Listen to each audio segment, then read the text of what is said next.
I know I promised you guys a new camera last year, but I actually lost mine. So I'll be recording on my phone, but better camera. Listen to me when I say they will never go away. Run. Welcome to the jungle.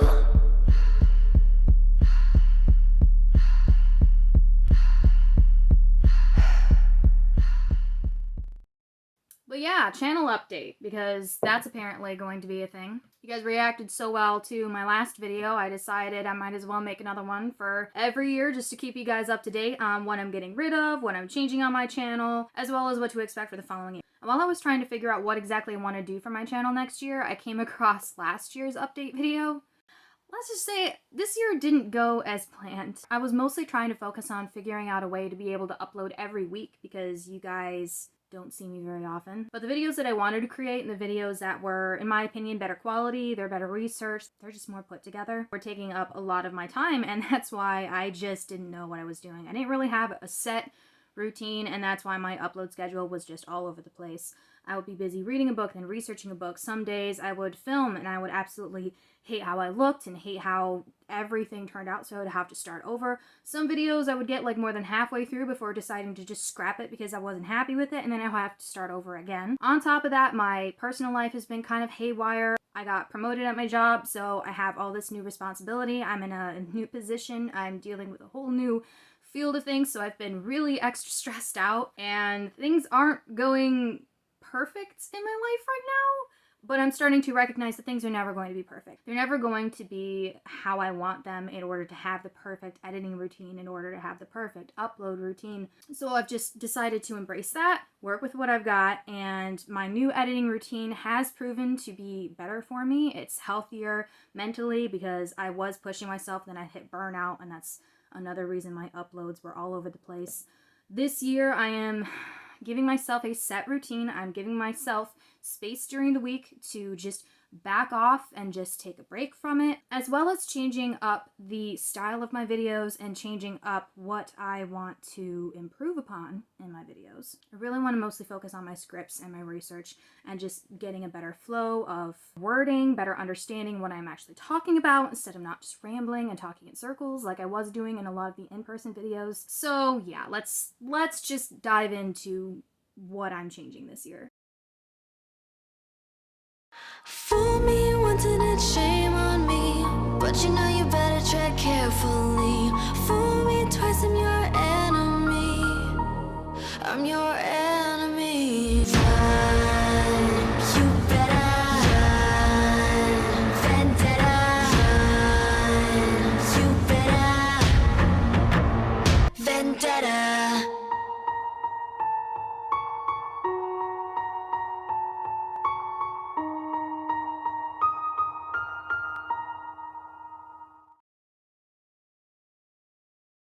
I am not doing the in-person videos anymore. I can't handle the pressure. I can't handle being on camera and remembering not to squint. While there are things about my image I know I can improve upon, I know I can definitely improve upon when it comes to posture and just head movements, hand movements, various things that I do randomly that I don't even really think about until I'm editing the video. I can only focus on one thing at a time. Right now, I want to focus on the editing routine that I have going. I want to focus on making better scripts and getting more vocal practice in. Because I noticed in a lot of my videos, I still tend to ramble and I still tend to go off the wall, and I really want to focus this year on just measuring my voice, measuring my words, and speaking with more enunciations and speaking with more clarity than just going off the wall. And I really don't like that. It strikes me as just amateur, it strikes me as really sloppy, and I kind of want to polish that and fix that. I will return to the in-person videos because I do enjoy them. For now, I'm just going to do the voiceovers, and I'm just going to focus on the scripts and the research and other things first, and make sure that I have that solid for the next couple of years, maybe 3 years, before I return to the in-person videos with a better camera, a better mic. Besides, the videos that I really do want to put out are the ones that are better edited with the voiceovers.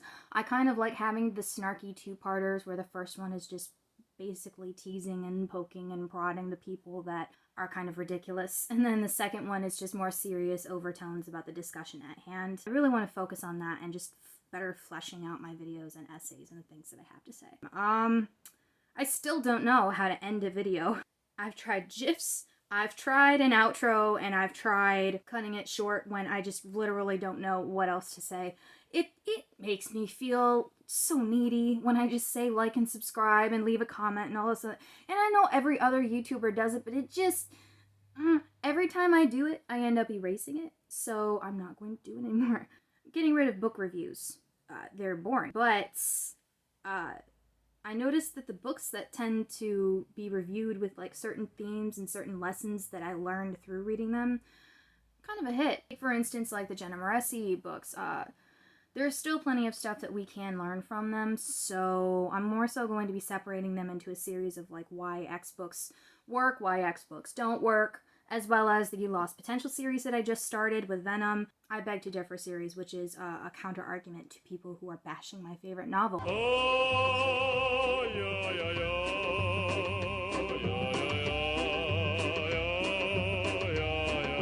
So yeah, I'm more so just going to be trying to put these books into a category, into a series, so I can better organize my playlists. I will still be talking about books. I will still be talking about what makes a book work, what makes a book not work. There's so much to cover on the booktube side of the spectrum, which brings me to the next thing I'm going to get rid of. I'm gonna stop talking about movies. I don't enjoy making them anymore. I had started making videos about the movies because I intended them to be the filler and kind of like the break in between the drama videos. I know I said I didn't want to be a drama channel, but I know I'm going to be accused of being a drama channel anyway, so I might as well just embrace it. There's so much stuff that I have to talk about. There's so many essays that I want to make, and there are so many issues in the Authortube and the Booktube community that I just want to bring to light and kind of elaborate on, but I can't do that if I'm constantly making videos about movies that, let's face it, you guys really aren't interested in. I know you're not supposed to pay attention to the views, but it kind of does help me gauge who wants what really hits home most. And thankfully, my audience, who is way too smart for clickbait titles, wants more Authortube and wants more Booktube videos. I'm fine with that. I enjoy making the Authortube videos that are just poking and prodding. Sometimes it's fun to stir the pot. With Booktube, it's a different kind of beast. With my focus on Authortube, I really am going to focus more so on the theme for an upcoming essay that I did tell you guys was coming about debut authors and giving advice and not necessarily living up to the advice that they're giving. I think this is a problem. I think it's a big problem, especially when the majority of Authortubers on here who are giving repetitive advice, mediocre advice that, let's face it, is just regurgitated snippets of Save the Cat, aren't really helping their audience grow past a certain point. And the reason that I think it is such a problem and there's been such debate about it is because these guys are setting the rules within the community and now within the writing and publishing industry themselves. And it just makes me wonder how strong the foundation of this community really is when the examples on here who create the rules aren't living up to their own standards. Now, there is that saying, you know, some people are better at teaching than they are at doing. But the thing is, we all learn. We are all capable of learning through experience, through practice. The biggest issue with the Authortube community is they don't really practice what they preach. It's a lot of blasé commentary that just doesn't really cut to the chase. It's a lot of filler and it's a lot of repetitive garbage that, let's face it, once it's stuffed in your ears 3 or 4 times, you can't really do anything with it. It's all telling, ironically enough, and no showing. I'm just going to be building up to this essay because I have a lot to say on it. I have a lot of opinions, and I know that a lot of people they've been very vocal about this already, especially in the Authortube tea videos. It was brought up, especially by Alexa Dunn, and I want to say Jenna Streety mentioned how it's not fair to criticize somebody who is a better teacher than they are a doer. And while I believe that to an extent, it is easier to teach than it is to actually practice what you preach. The only way we're going to grow and develop in this community, as a community, is to be able to put forth these things, to challenge ourselves, to challenge our writing, to actually grow and develop and become better overall. So my next several videos, I know I was going to try and release this essay next spring, but I think I'm going to wait until next fall, possibly next winter, because I have a lot of videos that are just going to basically build up to this essay. A lot of reviews on debut authors. I'm doing the Cyborg Tinkerer next, and then I have a few books by Mandy Lynn. I already read Essence, but I wanted to read a few books by her just to give her a fair shot, because I know she published Essence when she was 16, and then she took it down, she refurbished it, and she printed it again. It's still a mess. Most authors, I just wanted to read like a couple of books just to see if they really were growing, not just if they were practicing what they preach, which some clearly are not, but also like if their writing is really improving, if they're really starting to actually get it. I'm glad you guys really enjoyed the BookTube is Problematic video. I didn't expect that. I really didn't expect to actually jump in subscribers like that. I didn't expect to jump in views like that, and it was kind of a nice surprise because I put a lot of work in there. I know it doesn't look like it because my software is crap, but you guys really seem interested in the BookTube videos, so I'm going to focus more so on BookTube and Authortube next year. And for BookTube, I really want to sink my teeth into the idea of romance. The whole concept is, you know, romance is supposed to be kind of the flavor of the story. Even the genres that are romance themselves still have obstacles to overcome. They still have goals in mind. Their characters aren't just